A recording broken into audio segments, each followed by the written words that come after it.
What if I told you that becoming rich has nothing to do with cutting up your credit cards, skipping lattes, or living like a monk? What if the real path to wealth is hidden in the mistakes you've been taught to avoid? In Rich Dad's Guide to Becoming Rich, Robert Kiyosaki flips everything we think we know about money upside down. While most people obsess over saving pennies, Kiyosaki argues that true wealth is built by mastering debt, embracing financial education, and learning how to play the money game the way the rich actually play it. And trust me, it's nothing like what we learned in school. This book isn't about budgeting. It's not about pinching pennies. It's about transforming the way you think about opportunity, risk, and financial power. Kiyosaki exposes the hidden cost of being cheap, the price you pay for avoiding mistakes, and the financial danger of staying comfortable. He challenges you to stop fearing debt and instead learn how to use it to create cash flow.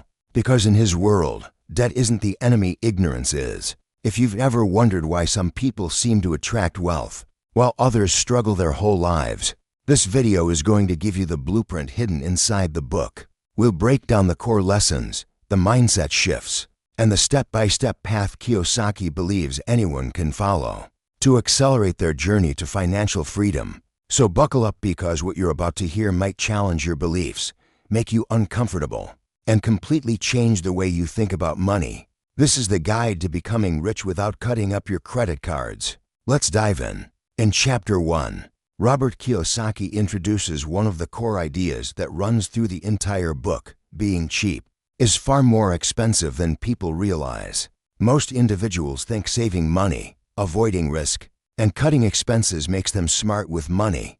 Kiyosaki argues the opposite. He explains that cheap behavior often blocks financial growth, limits learning, and keeps people stuck in the mindset of the poor and middle class. The chapter begins by defining what cheap really means. It's not simply spending less, it's avoiding investment in yourself. Cheap people avoid education, avoid opportunities, avoid mistakes, and ultimately avoid the experiences that build financial intelligence.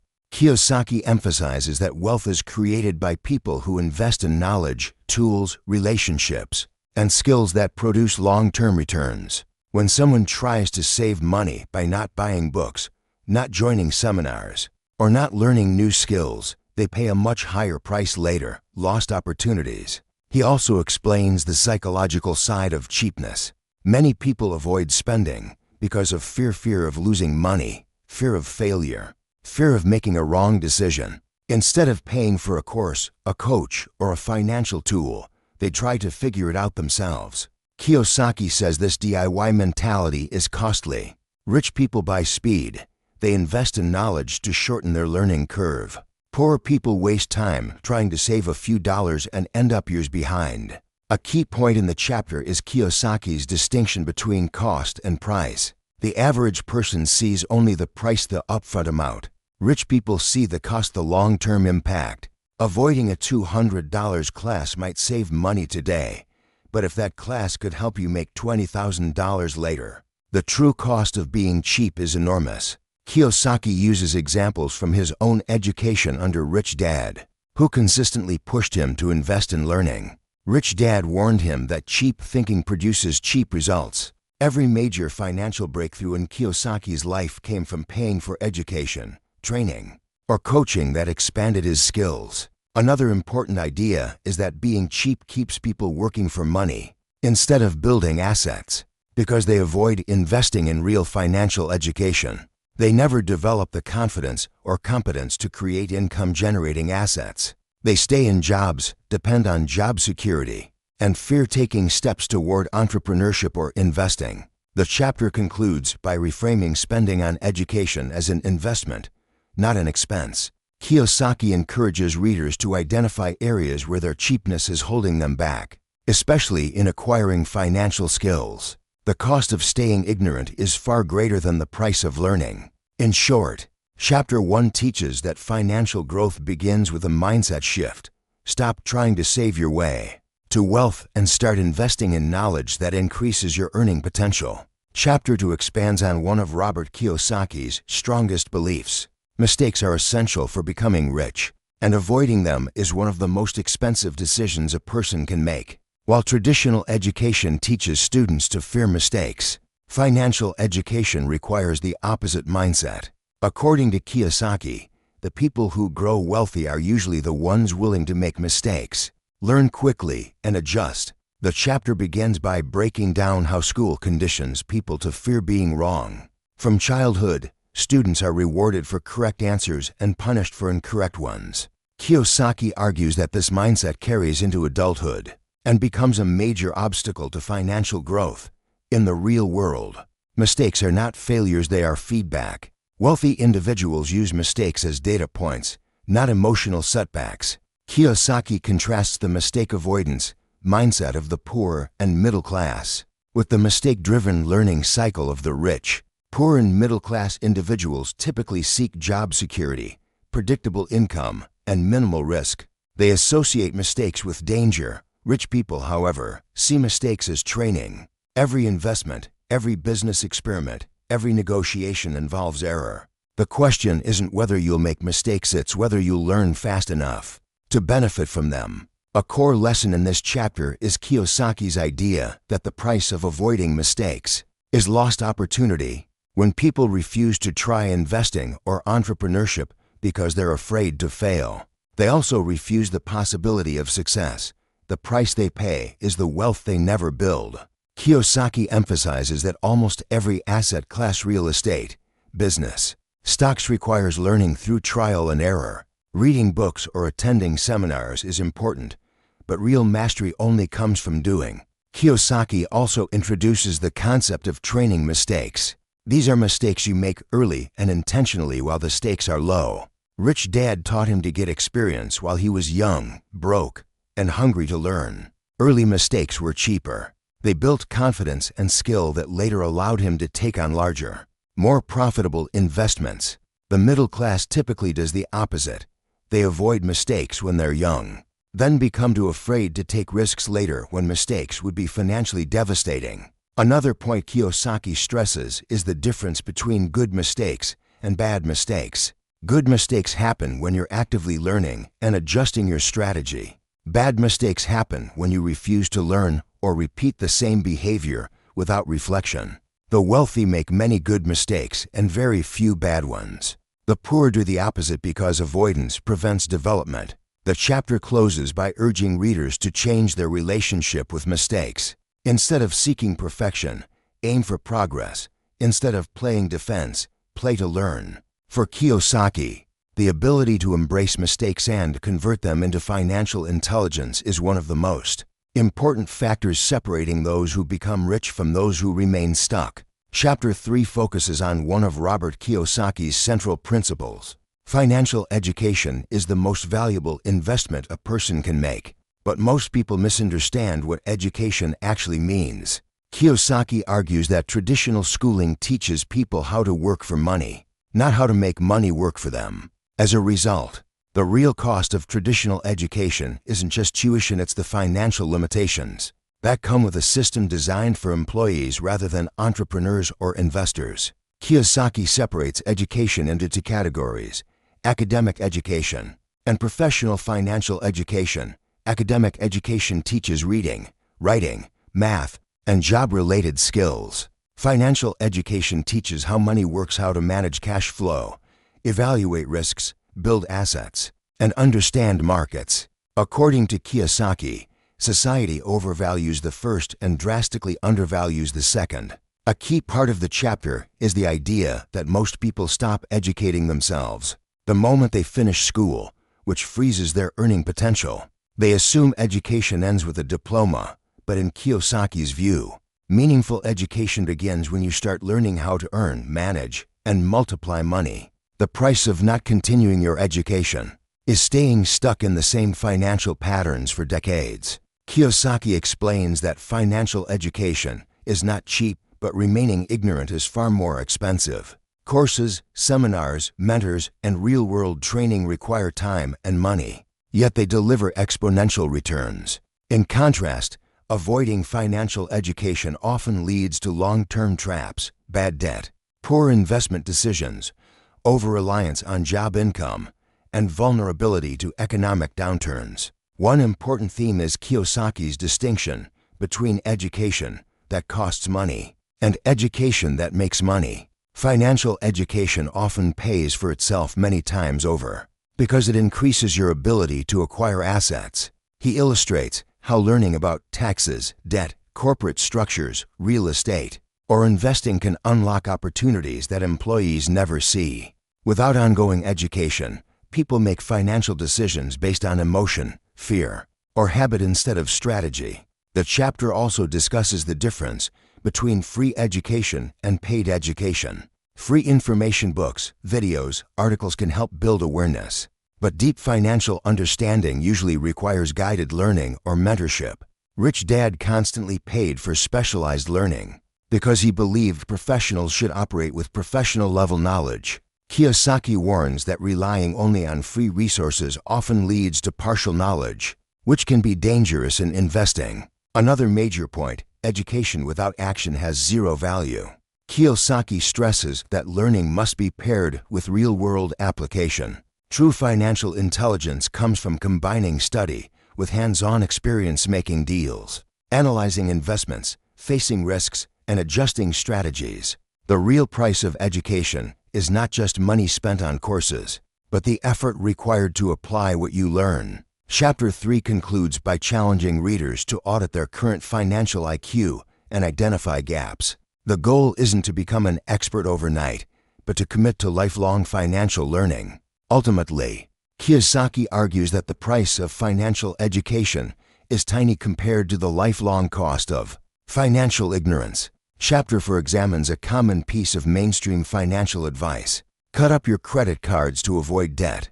Robert Kiyosaki argues that while this advice may help people with poor spending discipline, it does not help anyone who wants to become rich. The chapter's central message is that credit is a tool, and like any tool, its value depends on how you use it. Cutting up credit cards eliminates the symptom, not the underlying problem: financial mismanagement. Kiyosaki starts by explaining the standard viewpoint taught by traditional financial advisors. Credit cards are dangerous, debt is harmful, and cash-only living is safe. He acknowledges that this advice can protect people who lack control over their spending. However, for individuals seeking financial independence, he calls this approach financial self-restriction because it prevents people from learning how to manage credit effectively.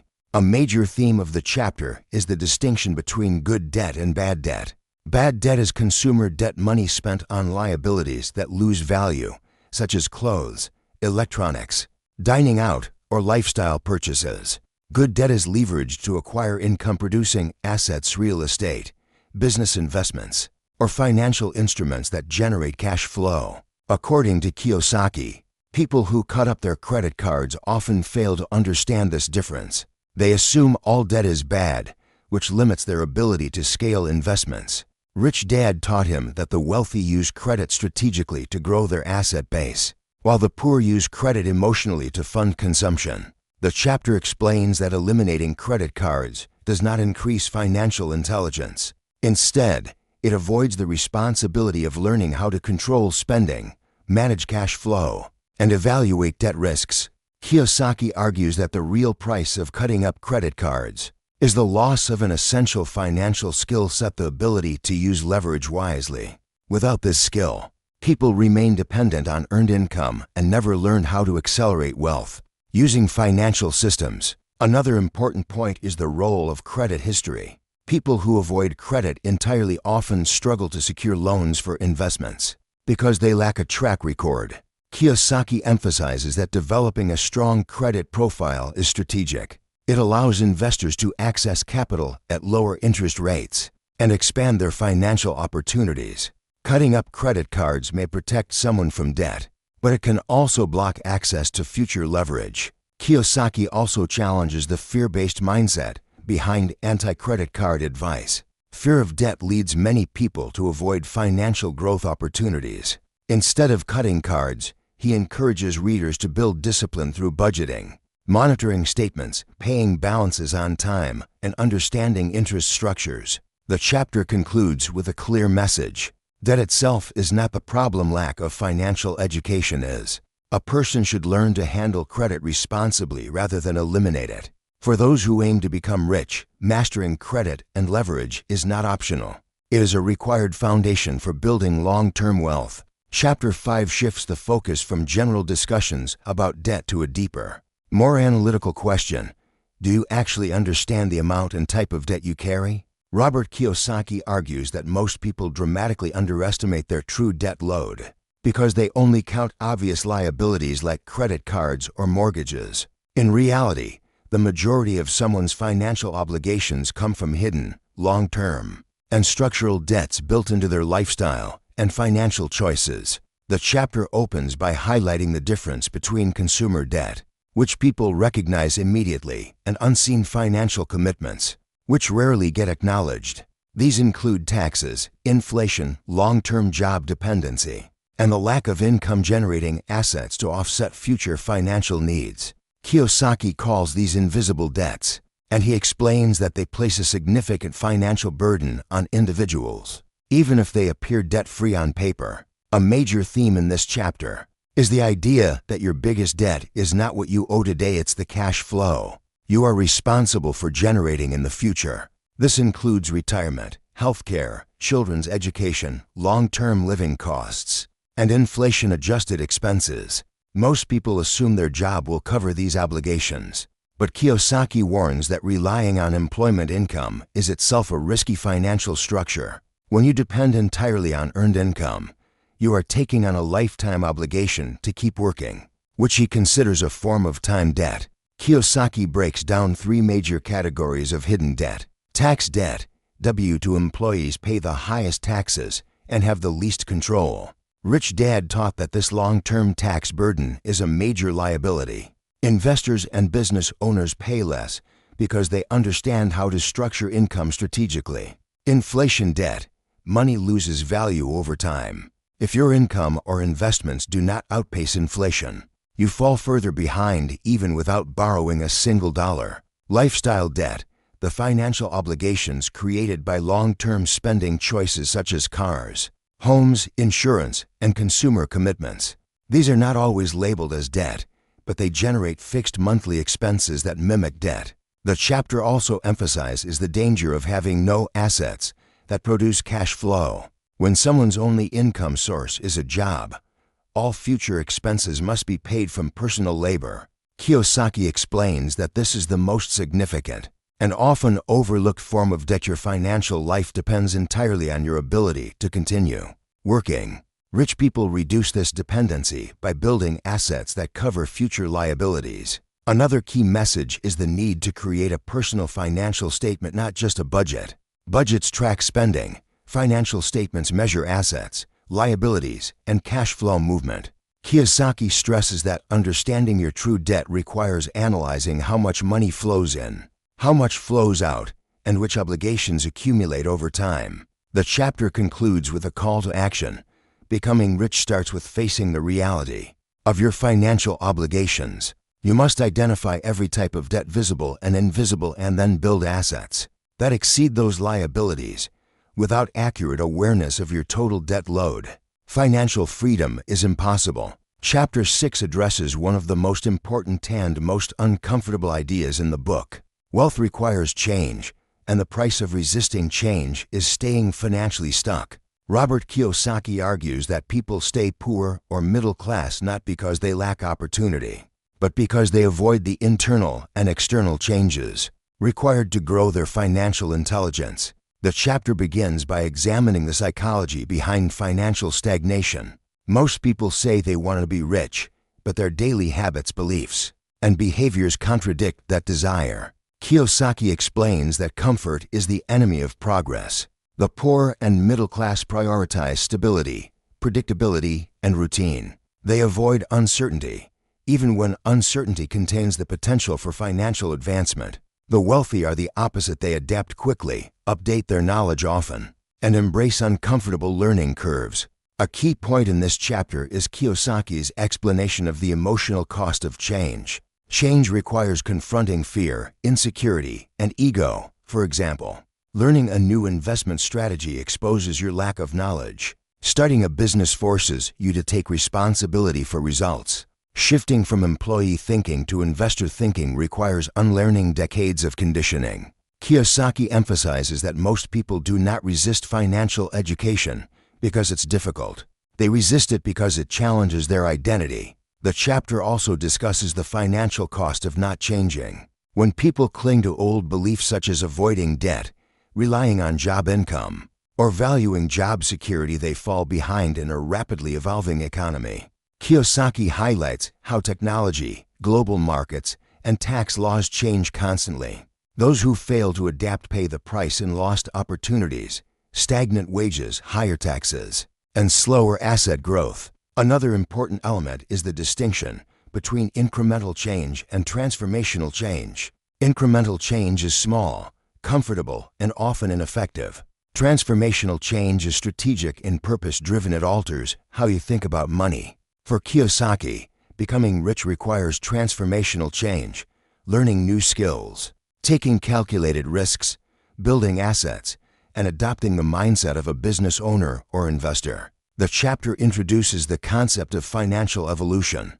Just as species evolve to survive, individuals must evolve financially to thrive in today's economy. Rich Dad taught that financial evolution involves 3 steps: awareness, recognizing outdated beliefs and identifying mental blocks; education, seeking new knowledge through mentors, courses, and real-world experience; execution, applying what you learn, making mistakes, and adapting based on feedback. Kiyosaki stresses that this cycle must repeat continuously because money systems, markets, and opportunities never stop evolving. A central message of the chapter is that change requires proactive behavior. Waiting for perfect conditions is a recipe for inaction. People often say they will invest someday, start a business when the time is right, or learn about money when life settles down. Kiyosaki argues that these delays are forms of financial self-sabotage. Chapter 6 concludes by reinforcing that change is the gateway to wealth.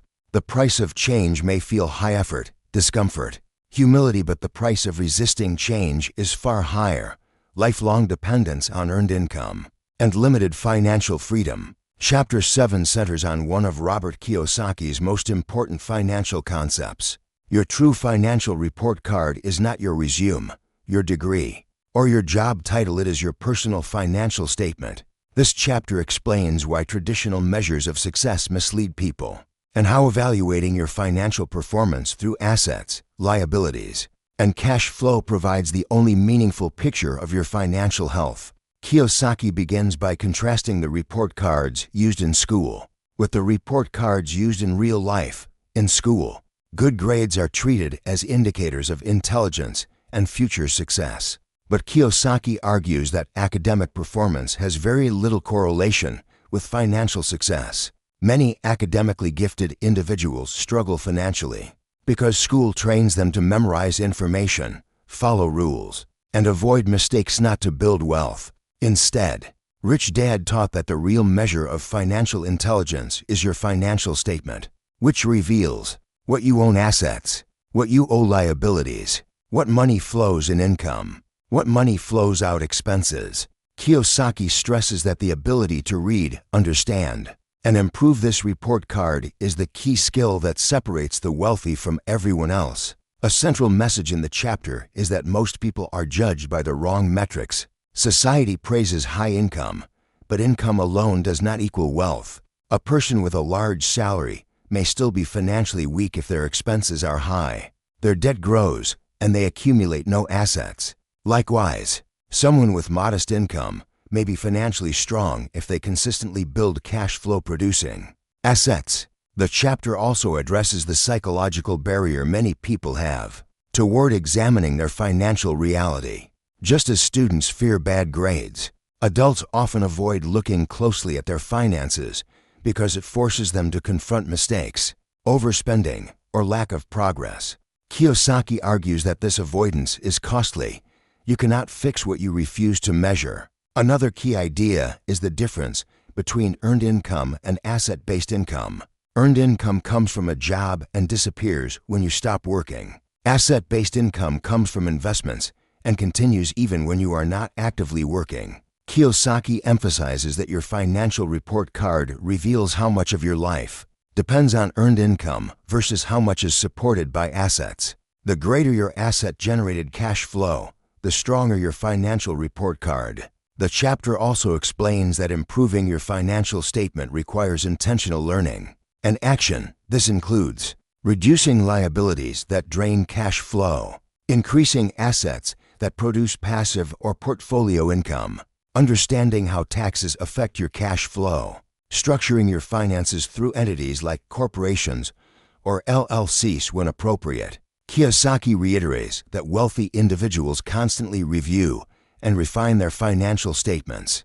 They treat financial performance like a business does, regularly auditing their numbers and making adjustments. Chapter 7 concludes by reinforcing that your financial statement is the ultimate scoreboard of your financial life. If you want to become rich, you must measure your progress accurately, face reality honestly, and commit to building assets that strengthen your report card over time. Rich Dad's Guide to Becoming Rich Without Cutting Up Your Credit Cards delivers one core message. Wealth is built on mindset, education, and strategic use of financial tools, especially debt, not on extreme frugality or fear-based advice. Across 7 chapters, Robert Kiyosaki challenges the traditional beliefs that keep most people stuck in the poor and middle-class mindset.